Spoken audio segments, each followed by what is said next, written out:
supaya tidak terjadi kerugian gitu. Bahkan ketika kami cetak pun itu kami hitung secara manual gitu. Misalnya kayak kata itu Mas tadi ponis ya, cetak ponis itu misalnya satu rem ini modelnya 35 ya, atau 40.000, kemudian ada ongkos cetak, ada ongkos film, ongkos setting ya di situ, supaya jadi itu bahkan ongkos potong pun kami hitung. Nah nanti jadilah angka tadi misalnya 185.000 sampai bulan kemarin saya udah ya gitu. Nanti sekarang 200.000 misalnya gitu, pasti dihitung. Selanjutnya, berapa biaya tinta atau toner yang digunakan untuk fotokopi dan print, dan berapa lama biasanya satu toner atau tinta bisa digunakan? Oh ya, jadi untuk fotokopi sekarang tidak seperti dulu pakai toner yang kita beli 1 kilo gitu ya, yang kita kan terus pakai ya. Jadi kami ini sekarang mesin fotokopinya itu punya sendiri, tapi kami bekerja sama dengan supplier mesin gitu. Jadi nanti ada namanya biaya perawatan. Ya, biaya perawatan itu misalnya servis, kemudian toner dan seterusnya ya. Itu kalau yang fotokopi di sana kan ada yang berwarna. Jadi tonernya 4. Gitu. Tonernya 4, kan 1. Tapi kalau yang hitam memang ada 1 ya, kan itu ada 2 mesin di sana. Ya. Itu kami langsung dapat dari supplier. Gitu. Berapa banyak sebulan atau seminggu ya tergantung. Kalau waktu yang banyak ya fotokopinya ya mungkin cepat gitu ya. Dan kami langsung menghubungi ke bagian order itu tadi. Kami nggak bayar beli nggak, tapi kami punya namanya biaya perawatan berupa misalnya setiap lembar yang dikeluarkan warna warna hitam putih ya, itu kami setor ke Astra, itu namanya Astra, PT Astra itu Rp100.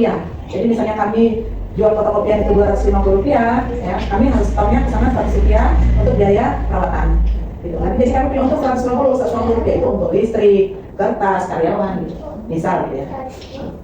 Jadi seperti itu. Jadi ada biaya perawatan yang sudah disisihkan melalui mesin itu. Biasanya kami bayarkan setiap bulan. Selanjutnya, berapa biaya plastik, web, cover jilid, spiral, lakban, atau melalui buku lainnya? Jadi itu bervariatif. Semakin banyak semakin murah. Kalau orang fotokopi sedikit, ya dengan fotokopi ribuan lembar pasti berbeda. Misalnya kan kalau kebutuhan kantor tuh perlunya sedikit-sedikit ya, misalnya 100 lembar atau 50 lembar, tapi macamnya banyak gitu, banyak macam. Misalnya laporan uang masuk, laporan uang keluar lembarannya, jadi banyaknya 50 lembar, tahu-tahu dihitung misalnya ada 500 lembar, ada 1000 lembar gitu. Pasti berbeda dengan yang orang yang fotokopi tiba-tiba datang fotokopi lembar gitu. Pasti berbeda gitu ya. Kebutuhannya juga beda, biaya yang dikeluarkan juga pasti berbeda. Pasti ketika kita belanja lebih banyak pasti lebih murah, atau orang belanja ke kita lebih banyak pasti lebih murah gitu. Kalau lebih dikit gimana kalau sedikit ya, dia sifatnya canggih biasanya kalau itu cuma sedikit ya dia normal aja gitu. Lanjut, produk atau layanan apa yang paling banyak menggunakan biaya tambahan? Ya fotokopi, undangan semua paling banyak gitu ya. Kalau di sekarang undangan ya. Kalau di toko yang itu ATK ya. Selanjutnya kita masuk ke biaya langsung dulu. Biaya pertama, biaya apa saja yang langsung berhubungan dengan jasa fotokopi? Biaya apa aja? Iya. Ya biasanya apa ya? Coba balangin. Biaya apa aja yang langsung berhubungan langsung dengan jasa fotokopi? Bisa dikatakan.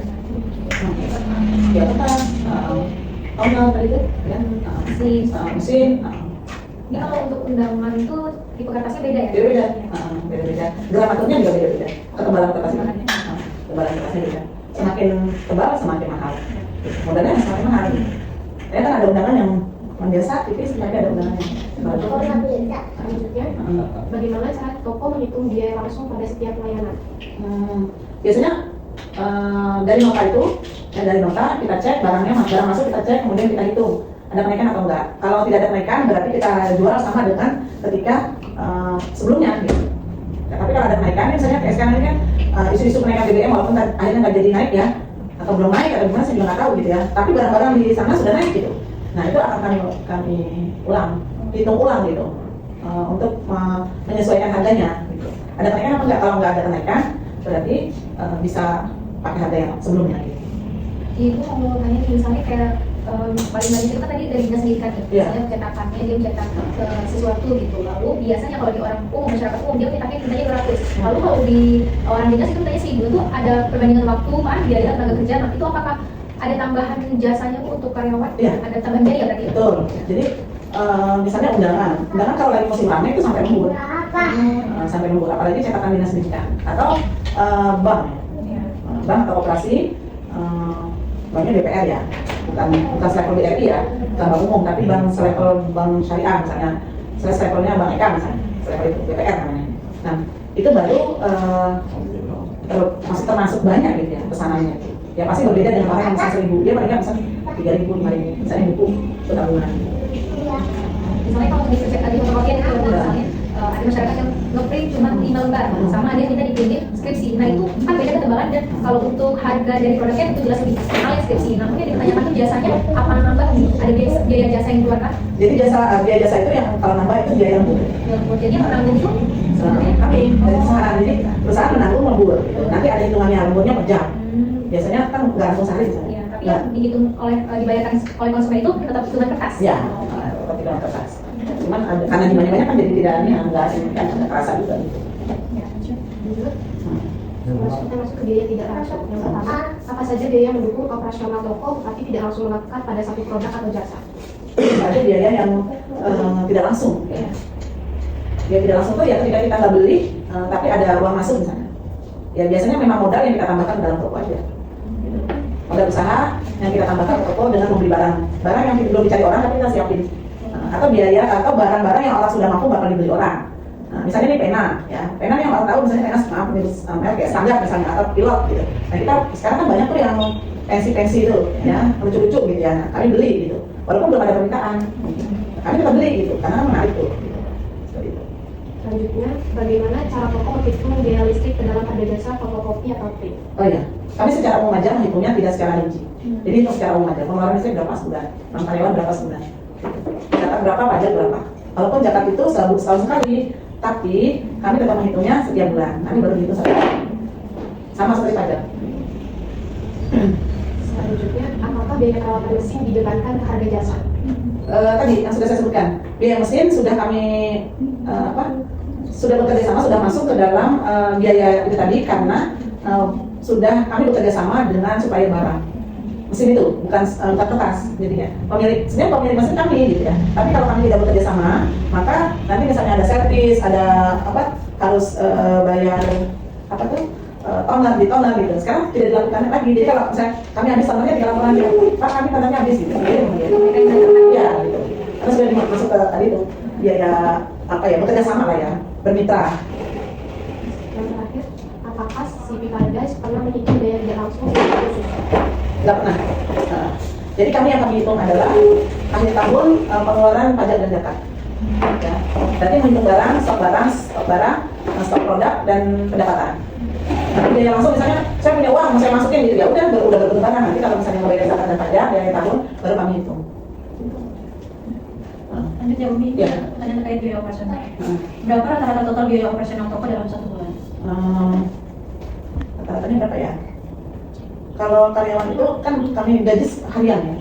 Jadi misalnya Mas Darus misalnya sehari 70.000 misalnya. Berarti dia sebulan 2.100.000 ya. Misal, terus Mas Adi, Mas Dito, dan yang lain ya harian. Jadi kami hitungnya harian, bukan. Tapi walaupun kami bayarnya nanti sebulan gitu. Jadi kalau dia nggak masuk, kami nggak bayar. Gitu. Tidak ada perhitungan gaji pokok, gaji nggak ada. Jadi pokoknya harian itu, saya 70.000. Tapi mereka dapat makan sekali di siang hari. Tapi bukan MBK. Jadi itu dari percetakan ini sudah berdiri, semua karyawan itu makan siang. Jadi kami membayar orang untuk masak, untuk company karyawan. Ya. Jadi buat uang makan, jadi makannya langsung. Makan langsung. Jadi keluarganya lembur di situ, kita nggak kasih makan. Ya, begitu juga uang lembur dapat, kalau lembur dapat, tapi kami juga kasih makan lembur. Jadi kalau bisa 2 kali makan. Iya, jadi ada uang, ada itu. Nah, jadi kalau lembur dia makan bisa 2 kali. Gitu. Ya. Biaya apa yang paling besar dalam kegiatan operasional? Ya pembelian barang pasti. Ya. Kalau itu ya honor juga dari karyawan. Kalau listrik dan itu ya biasa. Perawatan karena tadi kita sudah nyicil ya, jadi nggak terlalu berat. Tapi untuk pembelian bangunan itu temponya langsung bayar. Bangunan apa tuh? Ini yang punya tempo. Jadi itu kami punya semua ini kami beli tanah ya. Tapi dulu ada perumahannya, ada bukan ada bangunan dari awal. Itu tanah kosong kami bangun. Oh jadi pembeliannya tanah, dia yang membangunnya sendiri. Betul. Oh gitu. Jadi nggak beli. Tapi kan nggak sendiri, pribadi. Tapi di sebelah sana enggak, Iya. gitu. Jadi kalau ini di sini walaupun beberapa toko punya nggak pernah kena biaya salah pasar itu nggak kena, gitu. Nggak apa ya, nggak kena biaya sampah. Kalau sekarang biaya sampah gitu, ya harus bayar aja lah, gitu. Karena buat sampahnya ke pasar gitu. Selanjutnya, apakah pengeluaran operasional dicatat harian, mingguan, atau tiap akhir bulan? Harian jangan catat, karena belum catat. Tapi nanti akumulasinya tetap bulanan. Selanjutnya, apakah ada biaya promosi seperti spanduk, brosur, atau di media sosial? Oh ya, ada. Ya. Jadi kami selalu ikut serta dalam event-event tertentu. Misalnya, ayo kirim papan bunga, ya. Kemudian kalau dulu suka pakai banner-banner itu, sekarang nggak pernah lagi lama gitu ya. Tapi kalau papan bunga setiap ada momen apa, misalnya hari ulang tahun desa, terus banyak event-event besar ya di kecamatan. Terus misalnya ulang tahun Bank Amal Syariah gitu, kami ikut gitu. Dan mereka kan ordernya ke kami, ya, ordernya ke kami, jadi kami balik gitu, kirim papan bunga gitu. Tapi kalau untuk media sosial pakai Iya, jadi Umi ini kan generasi lama ya, jadi tidak terlalu aktif. Jadi sifatnya cuma paling bisa WA, sementara udah ada Instagram, TikTok dan seterusnya. Nah, yang sudah mulai dibangun adalah Migras, yang putih itu. Kebetulan Umi pemegang merek di Kecamatan Sekampung, Migras itu. Jadi kalau ada yang lain nggak ada di sini, khusus Kecamatan Sekampung, bahkan aja ada gitu ya. Sampai ke Kecamatan Tiga juga nggak ada. Jadi Umi pemegang merek Migras di sini. Lalu, bagaimana cara toko mengendalikan biaya agar tidak terlalu besar? Ya penghematan di beberapa tempat, misalnya mematikan lampu, ya kalau mesin mau pulang ya dimatikan semua, itu SOP. Nah, kemudian ya meminimalisir pengeluaran itu, ya penghematan lah, ya dilakukan ya umumnya listrik sih. Gitu. Kalau yang lain makan juga nggak bisa makan makan aja gitu.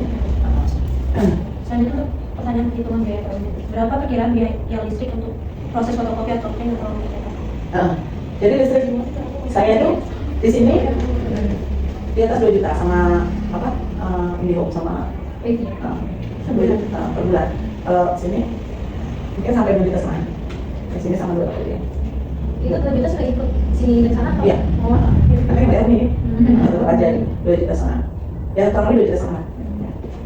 Tapi tergantung juga kalau di sini lagi mesinnya jalan terus, bahkan nembur ya bisa lebih. Gitu. Ya. Selanjutnya, dari produk ATK, apakah toko menghitung harga pokok per barang sebelum menentukan harga? Iya. Jadi dihitung dulu harga pokok barang, kemudian baru dihitung berapa keuntungan yang diambil, misalnya sekian persen. Tidak besar kalau ATK. Ya, jadi keuntungan ATK itu tidak besar. Karena orang sudah mampu harganya beda dengan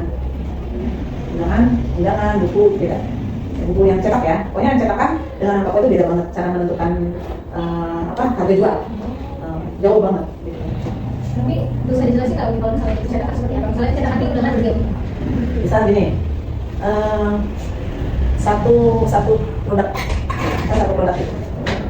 Ini misalnya modalnya 400 sampai 500 sampai 500.000. Kemudian kamu jual ini per 1.000-nya satunya 1.000, satunya 1 juta. Untungnya hampir 100% ya, gitu. Ya. Tapi kalau sebentuk pena gitu ya, modalnya 750, kita jual 2.000 nggak berani. Ya, kenapa? Ya orang udah tahu harga buku pena itu 1.500 bahkan 1.000, jadi kita sekarang cuma 250 gitu. Itu 250 itu sudah masuk ke biaya jalan ya? Iya, gitu. Tapi kan jumlahnya banyak. Iya. Jumlahnya keluar banyak. Kadang-kadang orang beli pena ada satu kotak. Nah, satu kotak dengan beli bijian beda. Ya, kalau di Alfa kan enggak. Mau beli 12, 20, 100 ya tetap aja dikaliin sama dia kan. Kalau kita enggak. Jadi kalau beli kotak kan, misalnya harganya penanya satu 2.500, tapi kalau beli kotak kan bisa cuma 18.000. Gitu. Jadi beda. Makanya kan diserukan kalau bisa beli di warung tetangga. Ada rasa gitu. Ya. Nah, Umi sebetulnya punya apa itu? Bukan yang Umi. Gedung ya, itu yang Umi. Alfa sewa. Tapi Umi jarang belajar Alfa. Nah, Umi tahu. Sudah itu, bahasanya? Operan. Ya. Nah, jadi kalau dari urutan situ sampai sini ada 4 yang seperti ini. Tapi itu Alfanya sewa sama Umi. Per 5 tahun, per 5 tahun. Selanjutnya, bagaimana menentukan cara harga jual ATK? Apakah berdasarkan presentasi keuntungan atau mengikuti harga pasar? Dua, berdasarkan keuntungan, kemudian bisa harga pasar. Kadang-kadang kalau kita lihat misalnya kita rata-rata 16-10% ya, nggak ketemu ini di pasar dimasukin, ya udah kita ikuti pasar. Jadi kadang-kadang nggak sampai 10%, kadang-kadang 8%, kadang-kadang malah 5%. Itu ATK itu kecil gitu ya. Tapi itu yang ramein toko, gitu. Yang ramein toko hari-hari itu rame gitu. Ya, lanjut ya ini jadi apa aja sih biaya tetap yang harus dikeluarkan sama si PD setiap bulan? Ya pertama honor, Ya. ya. karyawan, kemudian listrik, kemudian internet, ya. Terus biaya makan karena kami tadi ngasih makan ya. Nah, kemudian listrik, transport karena kami kan kadang-kadang harus ngambil barang dan antar barang. Kadang-kadang pakai mobil, kadang-kadang ya naik motor gitu. Lalu kalau bagi karyawannya kan mungkin tadi bilang ada 11 ya totalnya. Iya. Nah 11 itu tiap karyawannya pegang job desk-nya masing-masing Iya. dan itu gajinya beda-beda. Beda-beda. Dan tergantung lama apa barangnya. Jadi kalau karyawan sudah lama gajinya tentu beda. Dari situ karyawan paling lama. Sebelumnya ada yang lama lagi 23 tahun itu saya. Tapi kebetulan istrinya keluar negeri, anaknya itu kecelakaan. Jadi dia terus akhirnya anaknya nggak ada yang nungguin. Gitu. Jadi akhirnya dia pamit lah. Gitu. Kalau di sini ada biaya keamanan, kebersihan atau iuran? Secara umum nggak ada. Ya, sehingga per bulan-bulannya nggak ada. Tapi Umi selalu mengeluarkan biaya itu. Ya. Jadi Umi nggak termasuk pasar. Tapi Umi selalu mengeluarkan itu. Misalnya, Umi pulang malam nih, ya, melihat satpam daripada duduk. Biasanya kan di sini ada jalur wifi kan, mereka orang-orang. Saya panggil Om, oke Om gitu. Kasih uang. Biasanya gitu. Tapi nggak rutin setiap bulan. Yang pokoknya kalau pas Umi pulang dari mana gitu ya. Karena Umi pasti masuk tidur kan. Nah, sekarang mereka jagain rumah Umi kan. Itu rasa aja sih. Makanya kalau di sini, di lingkungan sini, Umi dikenal baik gitu. Dikenal juga nggak pelit gitu. Ya cuma sederhana gitu. Nah seorang pengusaha ya itu harus begitu. Ya kalau kita mau jadi pengusaha genggam, nggak peduli, nggak care terhadap lingkungan, jangan pernah berharap usaha itu bertahan. Jangan pernah berharap. Nah kalau saya punya usaha dari 1 November 97 sampai hari ini udah berapa puluh tahun. Artinya apa? Usaha ini dibangun cukup lama. Ya. Bahkan mungkin udah generasi kedua ya. Bapak kami ini nggak senang dia, sebenarnya nggak mau gitu. Ini dunia berbeda kali ya. Nah, jadi ya udah Umi, ya bertahan aja lah gitu ya. Ya nggak mau sih. Dan dibilangnya punya banyak berkah gitu. Ya udah aja udah. Ya. Kakak itu lulusan luar negeri S1 nya, S2 nya UIN ini ambil sini juga. Jadi apa? Tanpa kesembuhan ya, nggak mungkin bisa nyekolahin sejauh itu. Ya walaupun dia beasiswa ya, walaupun beasiswa. Tapi kan biaya itu tetap kita ya, tetap dikeluarkan nih. Jadi Umi, jadi ada nggak biaya penyusutan untuk mesin fotokopi, printer, komputer? Ada besar Misal gitu. ya, karena terutama printer ya. Printer itu paling boros ya. Nah ini ketika ada mesin fotokopi warna kita bantu sekali ya. Jadi kalau ada file masuk ke situ aja langsung keluarin udah bentuk kertas udah fotokopi udah. Jadi nggak merepotin si printer lagi. Kalau dulu beli printer kan bisa dibilang sebulan sekali ya. Karena kan kalau udah itunya cartridge-nya rusak udah nggak bisa dibenerin ya, cuma bolos-bolosin aja. Dan Umi orangnya nggak betah, mau kerja cepat karena udah dikejar order ya, udah dikejar janji sama orang ya. Dan ternyata rusak udah langsung pening kepalanya. Jadi mau beli gitu aja. Jadi yang namanya numpuknya printer itu kita tumpukan gitu. Tapi setelah ada mesin fotokopi warna ini terbaru sekali. Kita ada apa, Umi langsung bisa apa ya? Bisa yang pengeluaran dalam printer ya. Kalau untuk totalnya Umi, berapa sih jumlah mesin fotokopi, printer, komputer, dan alat-alat pendukung yang digunakan ini? Jadi ada kan perkiraan umur ekonomisnya Umi untuk alat-alat tersebut atau ada biaya yang untuk servisnya atau kayak Ya. Umi bilang tadi misalnya rusak kalau beli lagi, nah itu biasanya 1 bulan berapa kali? Kalau printer itu bisa mungkin setahun bisa 3 kali lah ya. Kalau printer biasa ya, printer Epson gitu-gitu lah ya. Sampai semua merek itu ini punya. Karena itu tadi, ini apa nih ini? Jadi gitu. Ternyata sama aja gitu ya. Jadi nggak bisa, dia nggak bisa ngikuti kelelahan yang Umi bekerja gitu kan. Nggak mau jadi capek-capek gitu, mau ya mungkin gitu. Jadi ya kalau udah error gitu, kita coba servis sekali 2 kali, nggak bisa ya sudah. Gitu. Ya. Terus kalau mesin fotokopi itu kami pernah sampai menjadi mesin yang ada nilainya gitu. Mesin fotokopi yang zaman dulu tuh yang Canon gitu ya. Dan itu numpuk itu ada 3 lokat. Ya. Kalau dijual juga nggak laku, kayak 1 juta ya gitu. 1 juta gitu. Kemarin sama jual lagi. Oh sama jadi langsung berat malah udah banyak saya bilang. Jadi langsung cuma 1.000 loh Bu gitu. Nggak sah. Udah numpuk aja. Nanti kalau ada orang yang lagi tertarik, saya ngambil ini ya Bu gitu. Mau saya ambil ininya kali apanya gitu. Dia bilang nggak gerak gitu. Tapi kalau yang sekarang nggak. Jadi mesin yang saya bilang tadi dijamin servis dan istrinya saya bekerja sama dengan PT. Nggak pernah saya mengalami kesulitan. Jadi yang mana Umi? PT Astra Grafia. Saya nggak ada sebagian besar lagi sama dia. Ini juga nggak tertarik, orang bilang, Bu, nggak usah ngikut itu, Bu, mahal itu, Bu, ini. Agak, biasanya saya ya udah dengan gaya saya gitu. Karena ketika mesin itu rusak nggak bisa bekerja, jadi lebih repot gitu. Terutama karena percetakannya berarti janji. Ya, kalau datang order, itu jadi apa nih Bu? Seminggu lagi ya Mas gitu. Seminggu dia belum datang dia. Gitu. Gimana sih Bu, saya capek-capek datang dari jauh, saya tungguin lah gitu. Nah, dia nggak tahu kendalanya. Nah, yang paling berat terkait dengan janji.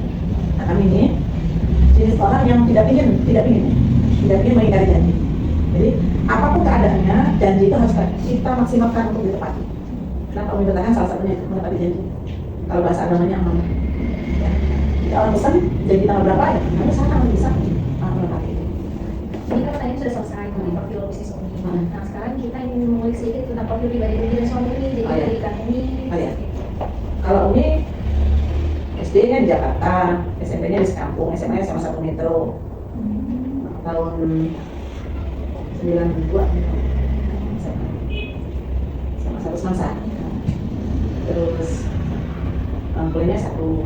Kalau Abi doktor S3, tapi kan biasanya. Kalau Umi sekarang dikasih jam sih di sekolah, tapi Umi nggak pernah ngajar. Jadi mengajarnya Quran akhlak gitu.